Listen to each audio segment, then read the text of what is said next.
Assalamualaikum warahmatullahi wabarakatuh. Para pemirsa, ini ada yang minta saya untuk menulis buku tentang biografi Yusuf Mansur. Saya bilang, apanya yang mesti ditonjolkan? Kan kalau kita menulis biografi itu, kan ada, biar urusan gak terlalu panjang, ada sisi-sisi prestasi seseorang yang mesti diungkap.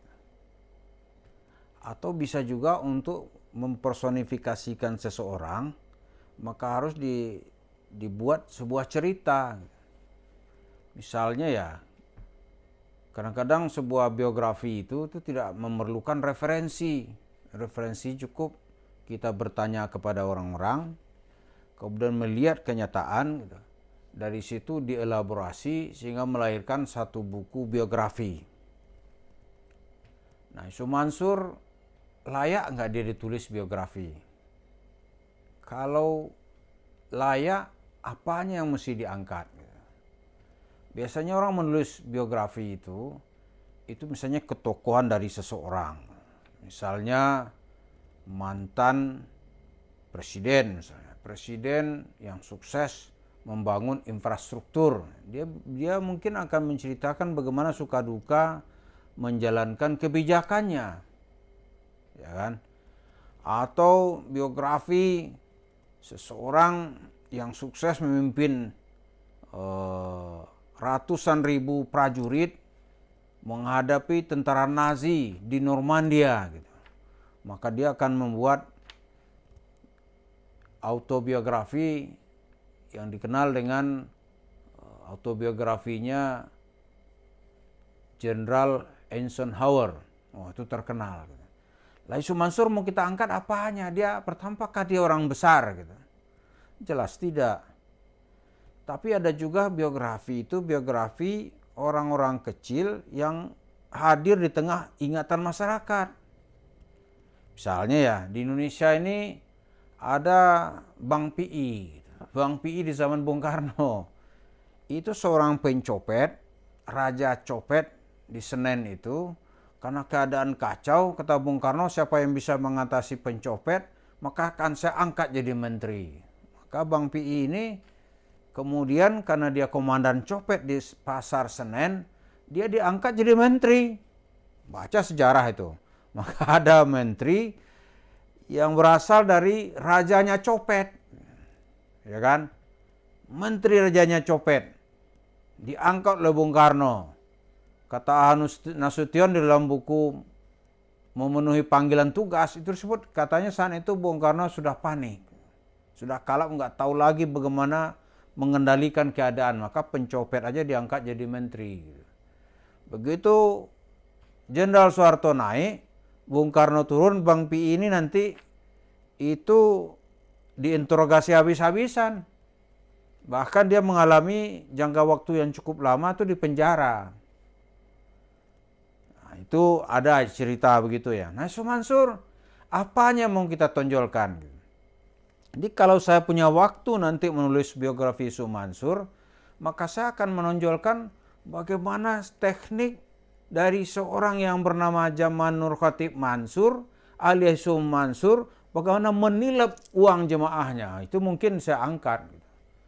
Di cerita-cerita itu yang diangkat, kita buktikan nanti cerita-cerita sesat, cerita bohong yang nggak masuk akal, tidak bisa dibuktikan. Misalnya ya, kita angkat latar belakang keluarganya. Orang kan menulis begitu, keluarganya siapa ini? Sampai sekarang Yusuf Mansur tidak pernah bercerita siapa bapaknya. Nggak pernah itu. Kerjaan bapaknya apa? Kehidupan keluarganya seperti apa gitu. Nggak pernah. Nah, kalau saya menulis pasti akan saya telusuri dari mana dia berasal ini. Benar nggak dia dari Yaman? Gitu. Kan dia ngaku dari Yaman kadang-kadang nih. Ya kan? Kemudian ibunya. Sekali-sekali Yusuf Mansur bercerita tentang ibunya, itu ketika ada gambar, dia cerita dengan Habib nih. Ini dengan selawat ini nanti kamu lihat gambar masjid ini, kamu akan pergi ke Mekah. Gitu. Dengan bahasa Arab yang patah-patah lah ya. Bahasa Arab nggak jelasan itu, tapi kita nggak enak bantah ya. Itu dia cerita. Dan dalam cerita lain lagi, dia memberitahu, malaikat memberitahu Nabi Muhammad tentang ibu Yusuf Mansur. Gitu. Ibu Yusuf Mansur bersama Khadijah. Itu cerita Yusuf Mansur. Itu dia bercerita tentang ibunya. Tapi siapa ibunya? Ibunya seorang ustazah kah? Tokoh kah di daerah Ketapang sana? Atau siapa gitu? Sampai sekarang orang nggak tahu tuh. Nah, kalau biografinya diungkap, ada auto ditulis, oh itu pasti akan kita kejar. Siapa ibunya? Gitu. Jangan-jangan ibunya nggak naik haji, ya kan? Kan dia cerita haji dulu ketika dia mau mengkampanyekan bagaimana mendapat duit supaya orang setoran untuk umrah dan naik haji. Apa paket jamaah merdeka atau paket umrah merdeka, macam-macam lah gitu. Atau jangan-jangan tujuannya hanya untuk meraup uang member Patreon yang setoran 10 juta, tetapi 3,5 juta harus modal setoran untuk umrah gitu. Yang ujung-ujung nggak ada umrah itu.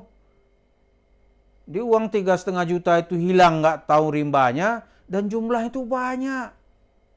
Menurut laporan lawyer di sana itu Pak Davi, itu jumlahnya 7.426 orang.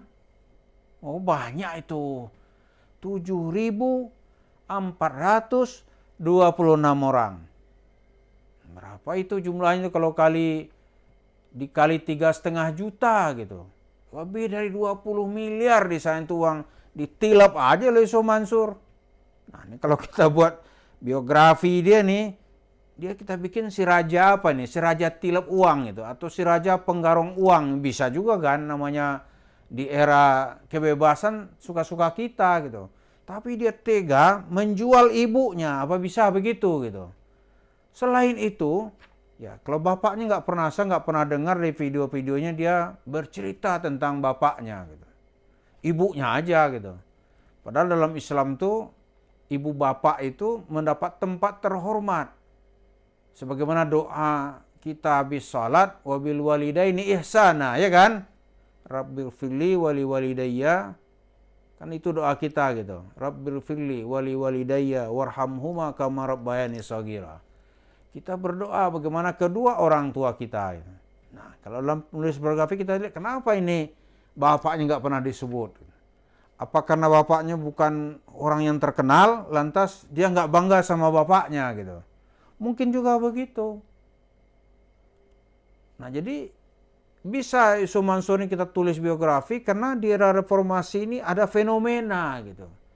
Fenomena seseorang yang tingkat pendidikannya boleh dikatakan tidak tinggi dan ilmu agamanya rendah lah ya. Amin semua karena sopan aja dia bilang, "Duh, nggak enak nih komentarnya nih." Tapi penuh kontradiksi, nggak jelas yang mana yang mau kita komentari. Dia nggak enak bilang nih belum layak nih, kan nggak enak Amin Suma saat itu. Profesor Doktor Amin Suma nggak enak ngomong seperti itu.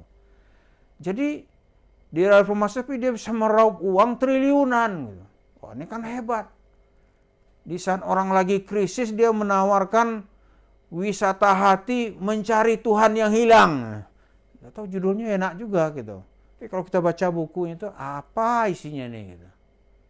Nah, jadi kalau kita disuruh atau saya disuruh nanti menulis biografi Yusuf Mansur, saya bisa menulisnya gitu. Dan kita tonjolkan bagaimana dampak dari Yusuf Mansur ini, citra Islam itu menjadi sangat jelek dan citra Islam menjadi agamanya orang-orang bodoh gitu. Dan komandannya itu Yusuf Mansur. Agamanya orang-orang yang nggak layak diajak bicara tentang kemajuan. Diampuni ente, orang masuk surga gitu-gitulah doanya. Salawat gitu. Padahal kita telusuri dalam kitab-kitab, cerita salawat tuh nggak ada yang seperti Yusuf Mansur. Saya bilang kalau ada kiai yang berani membela nih, cobalah tampil sekali-sekali gitu.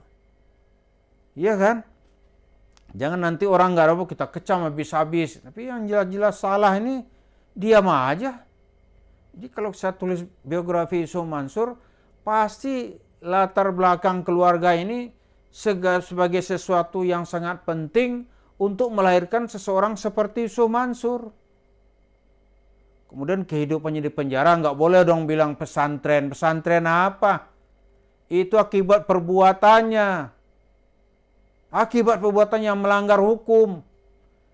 Maka dia masuk penjara. Itu nggak boleh bilang, ini di pesantren. Pesantren apa? Penjara itu tempat terkutuk yang disediakan oleh negara terhadap manusia-manusia terkutuk. Dan Yusuf Mansur pernah menempati itu. Nah ini kalau menulis biografi, pasti ini kita telusuri gitu, di penjara mana dia gitu. Benar nggak dia bicara sama cicak atau bicara sama semut ketika di dalam penjara. Nah ini kan kita lihat itu bagaimana kebohongan diatur sedemikian rupa. Kemudian siapa wartawan-wartawan yang terlibat sehingga melahirkan Yusuf Mansur sebagai yang lantang bercerita dalam dunia yang penuh dengan tipuan. Demikian untuk pengantar, kalau jadi ini cerita atau biografi Yusuf Mansur ini ditulis, ini saya kira hal-hal yang sangat menarik sehingga gambaran kita akan utuh untuk melihat siapa Jam'an Nur Khatib Mansur alias Yusuf Mansur. Terima kasih. Assalamualaikum warahmatullahi wabarakatuh.